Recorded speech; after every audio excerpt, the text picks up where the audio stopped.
Welcome to the MVP show. Today on our show we have Andrew Welch. He's a business application MVP and a bit of a legend, really. Definitely a traveling legend, definitely a wine connoisseur and all-round great guy. Anyhow, full show notes for this episode can be found at nz365guy.com/187. Now let's get on with the show. Hello, Andrew. Welcome to the MVP show. Thanks for having me. This is great. Mate, good to have you on there. I hope your liver has recovered. I understand recently you attended a Scottish summit. It might be a few days, but it was a great time, and Mark and Ian and everyone did an amazing job organizing it, and we missed you, by the way. I know. I missed it. I was actually before I moved back to New Zealand, I was scheduled to be the Lock Note speaker for the event. So, the one that wraps it up at the end of the day. So, yeah, I tell you what, I did watch a lot of the feeds and stuff on the day and was a little sad in a way that I couldn't make it there because, man, those guys know how to put on a show. They do. We had one of my colleagues I brought to this event. It was her first Saturday event that she'd been to. And I said, this is crazy. There's about 1,000 people here. This is the biggest one there's ever been. The second largest there's ever been happened 3 weeks ago, and it was Saturday London. And I think there were 500 people there. And probably the third largest one there's ever been was probably still half the size of that. So February set records for Saturday Power Platform in the UK. It sure did, right? And it's just so awesome that, those guys, when they started out, we're told, you couldn't get 30 people in a room in Scotland that, knew anything around the Power Platform. The last year, I think they did, 300 odd? And then this year, over 1,000. Isn't that nuts? Yes. And there was a guy there who I met, he was really just proud of how this was happening in Glasgow. I think he lived in Glasgow his entire life, and he said it almost made him tear up just sort of seeing all of these people come from all over the world, and the fact that the indisputably largest one of these events was in Scotland. So it was really cool. So it kind of tempts me in a way to go, you know what? Here I am at the bottom of the world in New Zealand, a long way away from everywhere, but probably got one of the most pristine countries in the world from a nature, landscape, people perspective. And I'm wondering, should we try and put an event of this type of scale on in New Zealand? I think I could get some, top mark speakers. I assume you'd be up for it. I'd be up for it. That would be. I've never been to New Zealand, and I'd love to do it. Yeah, I was thinking if I came up with a strong business angle, as in that a lot of US and European business folks would go, man, I need my people to go to that to get trained. It's just like I've had this concept for a while about how about we go to Antarctica or the Antarctic, right? And we do it via chartering a boat and running, power apps training on board for a week for executives, and how many executives will go, man, yeah, I need to attend that, right? I got to get a handle on this from all over the world. And of course, you do a couple of days training on the boat, but of course end up at the bottom of the world on the ice. And so, it's funny that you say that, because this was quite a while ago. This was maybe around sometime 2014-ish, 2013. Mm-hmm. I'm thinking about the year, so it would have been early. Yeah, so it would have been right around then. I led the team that we implemented. It was CRM 2011 at the time that we were using, and we implemented it on Antarctica for the joint New Zealand American scientific mission down there. So I have actually implemented CRM 2011 at the South Pole. So we need to do a live case study review, right, on location. Oh, absolutely. Wow. Okay. Interesting. So anyhow, your name is Andrew. Tell me, Andrew, what part of the world do you come from? I take it you're an MVP because you're on the show. I mean, I heard that. That's what they said. So as long as it's legit. Yeah. The, So the show's legit. Now, what we're here to decide is whether you are. whether I'm legit. Well, Yeah. so I increasingly think that when people ask me what part of the world I'm from, I should tell them the sky, because I think I've now crossed the Atlantic Ocean 7 times in 2020, 6 or 7 times, something like that. So, um, Wow. yeah, yeah. So, Wow. That is but nuts. And that was all just in the last 6 months, right? no, that was all in the last. Well, what's this, the 2nd of March now? So January, February, and 2 days in March. So it's You're kidding me. yeah. Wow. we I've done and this has been all in service of our business applications cause, right, whether work or community, but it's yeah, I went from some meetings in San Diego, and I went to London, and I was in London for a couple weeks, and Lee Baker and I presented at the Power Platform User Group in Belgium. And then I came back. I went to my niece's wedding. I went back to London for Power Saturday. Then anyway, so I at this point, I think I've probably spent more than half my time kind of operating out of London so far this year. Um, but technically, home is outside of Washington, D.C. So both are great cities, and I really love both cities. So I'm torn between them, I have to say.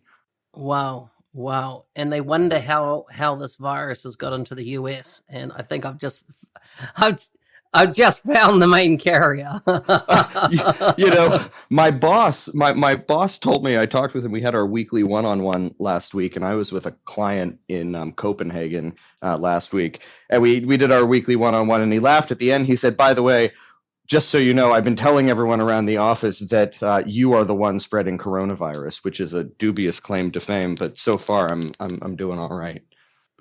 Classic, classic. So, anyhow, viruses aside and things like that, how did you become an MVP? Oh gosh, I so I had been working in this technology area. I come from a dynamics background for a number of years, and I guess the literal way I became an MVP is I made friends with a guy who just gave me such good advice and took wonderful care of me early on when I was kind of coming to the community and joining the community, so to speak. And that would be the great Chris Huntingford. And he was so good to me and introduced me to everyone he knows. And I started going to these events, and I started writing and presenting at these events. And it's just been really, I don't even think of it as like, how did I become an MVP? For me, it's sort of like, I go to these things because some of my very best friends, they feel like family. That's who was also at these events, and I wouldn't miss them for the world. So let's unpack that concept of family, because definitely there seems to be, within this MVP community, and I don't know if it's just in our area, which is Microsoft Biz Apps, which covers everything from Dynamics 365, of course, to Power Apps, Power Automate, the whole Power Platform. Why do you think there's that strong sense of family within our community that, for me, I just feel like it doesn't matter where I go in the world, there's people I can connect with, hang out with, people that I don't have to have a pre-agenda to go hang out with them. I think about this all the time, and I mentioned my colleague who is one of the architects who works on my team here at AIS, and I had her, I invited her to come to Scottish Summit, and I think as a result, sort of getting to see one of these events almost through new eyes, or at least through the perspective of someone who hasn't been quite as exposed. So I did a lot of thinking about that this weekend, and I never can quite decide if this is the result of, if this wonderful sense of family that we have in this community is the result of the fact that we got lucky, and maybe some of the early comers were just really kind of friendly, wonderful people. Maybe it's that. Maybe it's that. I think about this group. It's just at this point, really probably thousands, MVPs or not, thousands of just incredibly decent human beings who take care of one another. And the introverts and the extroverts, it doesn't matter. Sometimes if you need to go and skip something because you need a quiet moment, that's just fine. But, just really decent human beings who all take really good care of each other. So I wonder, maybe we just got lucky. Sometimes, though, I think, well, maybe it's because in this world, when you think of what we're doing with Power Platform and this technology, maybe it's the kind of the type of personality that gets attracted to this technology. Maybe it's about building things that are beautiful and useful, and the fact that we have to be we help people solve problems. So we help customers solve problems. So maybe we help each other solve problems. I don't know. I'm not a psychologist, but I've thought about it a lot because it really intrigues me. Yeah, yeah, so true. You mentioned there about introverts, and it's interesting because I was writing some notes on a podcast I'm doing with a regional director shortly, not even in our category, but very interesting guy. And I decided to put in a question around introverts into the podcast we'll be doing in the future. And what is your thoughts on that? How do introverts really engage in the space that we're operating in? Yeah. So I think that um, I have some really wonderful friends who would characterize themselves, as being introverted or even quite introverted. And so one of the things that I've tried really hard as someone who I really feed, I think, off of the energy of others. So as someone who is not an introvert personally, or at least I don't consider myself to be, I've tried to work really hard to be um, aware of the situations, whether they might be there's just so many people here, or there's so much noise, or there's so much chaos or commotion or whatever, to just be really aware of situations that I might really be delighted by, but that some of people who I really, care greatly about and really want to be part of the family, maybe not as quite as delighted by that craziness as I am. And so I think part of it is that I go back to the decent humans thing. I think that by and large, this crowd of people are really good at paying attention to one another and understanding that we're all so different in some ways, but that we share things that are important. We share kind of love of a love of learning about the world and a love of building, as I always say, beautiful and useful things. And really, I think in a lot of cases, a love for one another and for one another's company. So like I said, I can't ever probably put myself fully in the shoes of someone who doesn't like the crazy. But what I can say is that there's some really complex personalities here in this group. And I think if you look around, what you'll find is that there's multiple sides to everyone. And I think that we have tended to just be really good at kind of meeting each other where we are, and helping each other find our own kind of unique places and unique ways to be part of the family. Can you think offhand of any folks that are in our community that are that you would maybe think, yeah, they're introverted, but they are still doing well in our space? Yeah, I actually can, and I had one person on my team here at work. She told me recently. She said, "Yeah, I've been really trying to get in front of people and give these presentations, and I'm so nervous giving them, but I'm just so happy about how people have supported her." And actually, my colleague who I referenced just now, I won't share her name because she did just get nominated. She did just get her MVP nomination, so hopefully she'll have an opportunity to shine here and maybe be on your show someday. But other folks that I can reference. One of my just absolute very best friends in the world is Manuela Pichler. And Manuela tells me sometimes that I'm nuts or whatever, but I'll tell you, there is no one in this community smarter than her who's doing more for the community. But sometimes when we're at one of these big events, she'll say, "Hey, you know what? I'm out. I gotta go." I also think getting away from personality types or whatever. There's another someone who I think has just been making really wonderful contributions along the lines of kind of along these lines is my really good friend Emma Darcy. And Emma has been taking up this topic of imposter syndrome, and she gave a really wonderful presentation. I hear it was a wonderful presentation. I was, I think, presenting at the time at Scottish Summit, and she told me that there were some people crying in her session by the end, just because it, really kind of, it was just a great way to connect with people's sense of, do I belong here? Do I not belong here? Do I know enough to be able to contribute effectively?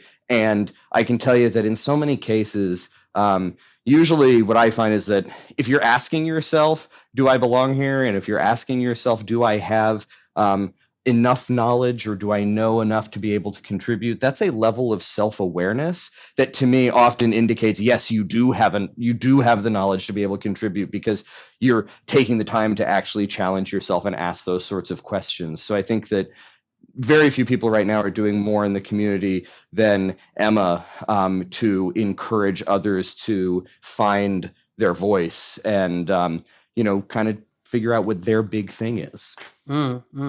So true. And yeah, she's doing a phenomenal job. I was even thinking about, could I do a presentation on imposter syndrome? I think I'd be very hard for me to do a presentation, even though I get it, I understand it, and I've felt, I've been there many times myself. But she really is a brilliant communicator when it comes to this. She really is. She really is. I have so much respect for that message that she's talking about right now. And like I said, I mentioned Manuela. I just have so much respect for her and for everything I've learned from her. And she's just one of my very, very favorite people. Yeah, as in, she's been on the podcast, and just an epic individual. I'm so pleased she's gone on to work at Microsoft. I just think the value even what I'm seeing of what she's producing inside there at the moment is just next level phenomenal. Oh, absolutely. Absolutely. So, Pete, there's word on the street that you got some Viking blood in you. Is that right? So, Jonas Rapp says that Andrew really puts the ish in Swedish, which I think is hysterical. Yeah. So, there's a I think it's really true. Very little is more American than thinking that you're from somewhere else. And I was born in the United States. I have a blue passport. This is home. I live outside of Washington, D.C. But when I was growing up,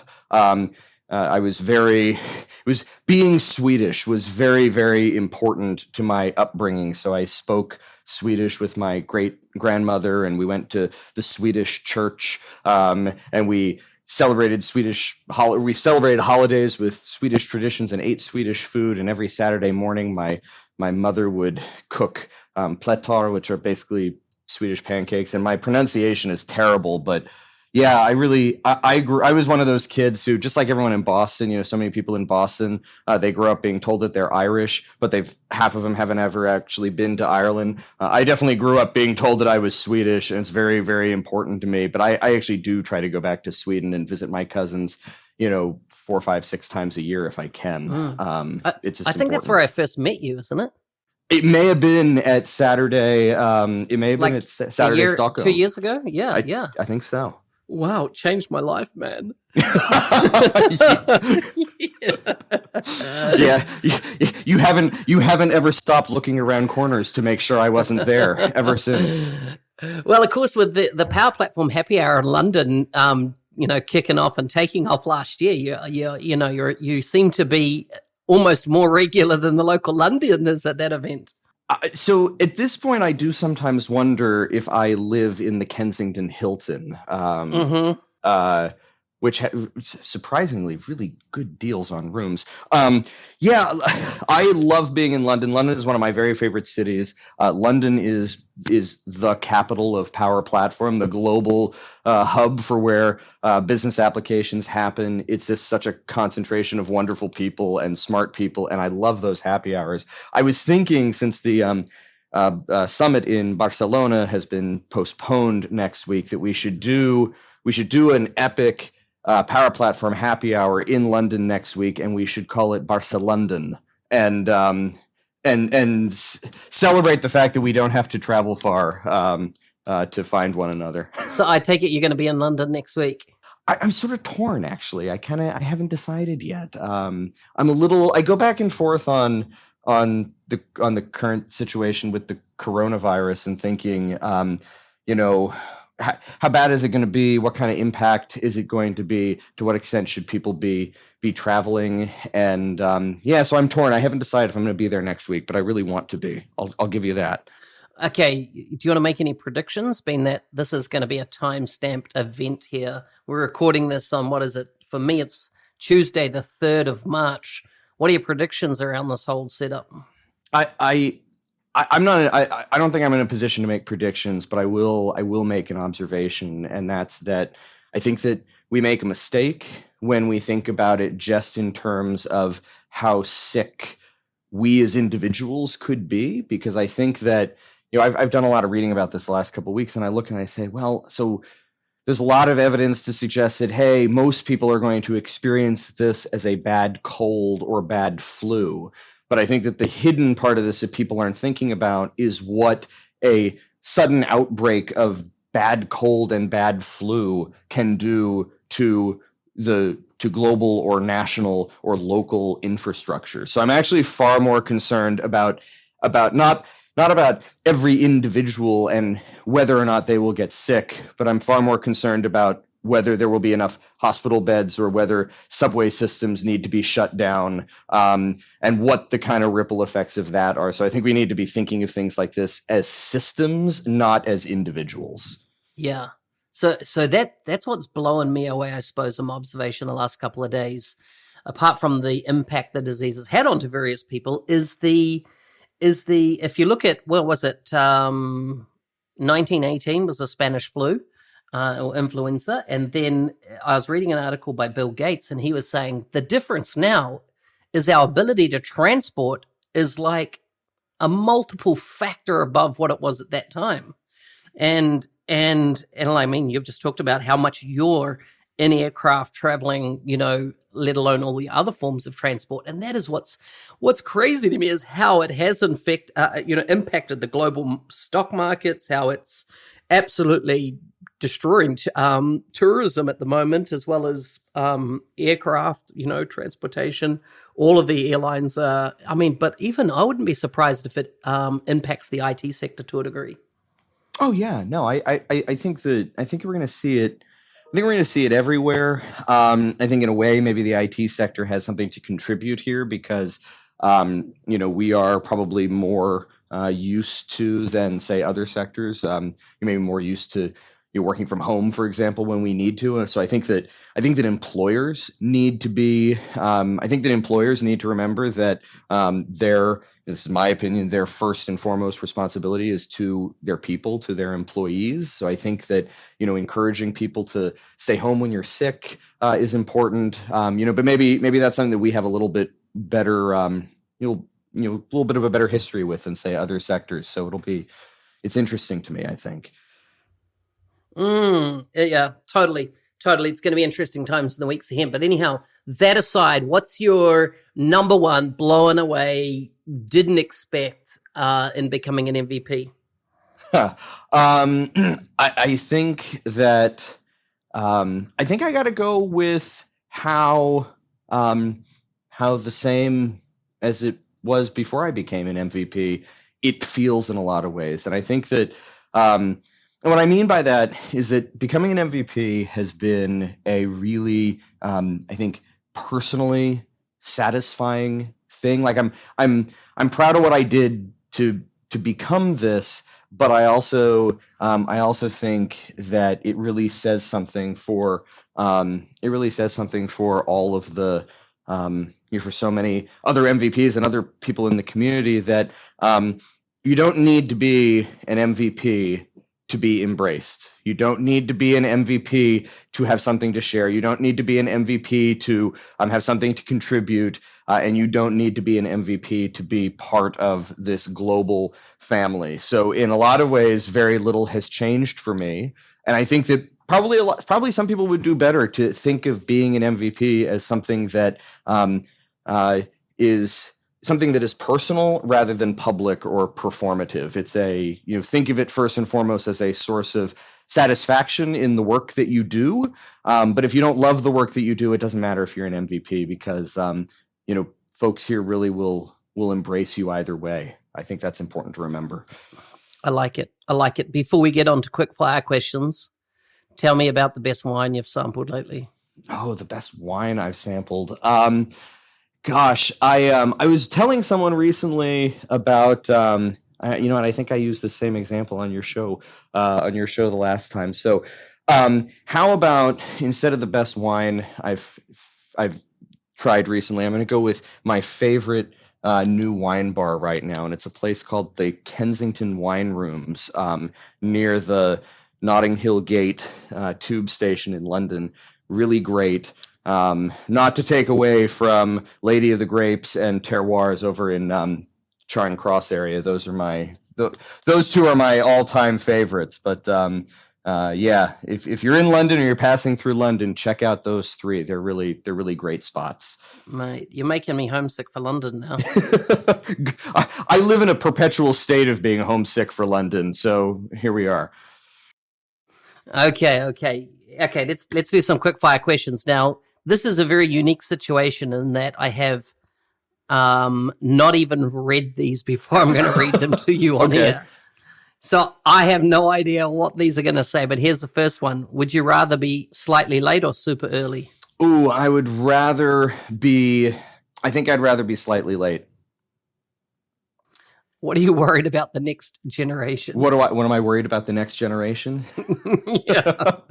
Like boring, but anyhow, yeah, what are you worried about? I'm worried about the next generation that I'm worried about the next generation that the current generation, that my generation won't get to start taking over the world sooner because the generations that have come before us won't get out of the way. So it's sort of we'll call it the Prince Charles effect. How's that?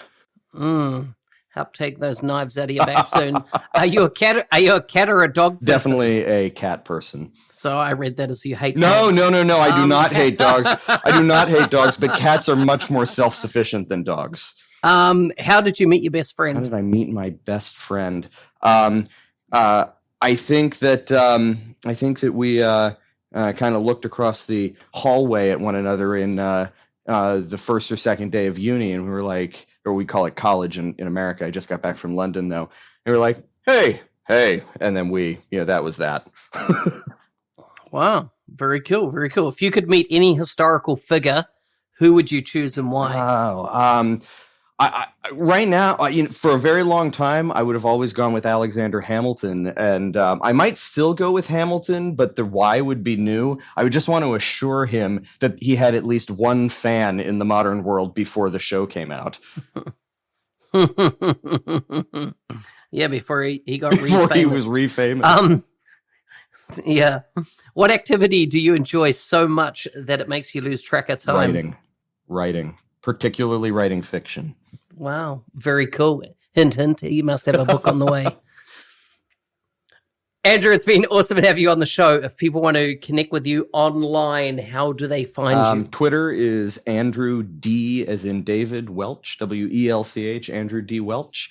And you can also look me up. My personal website is runwayview.com. I used to be able to see the runway of the airport from my house. I no longer can, but the website remains the same.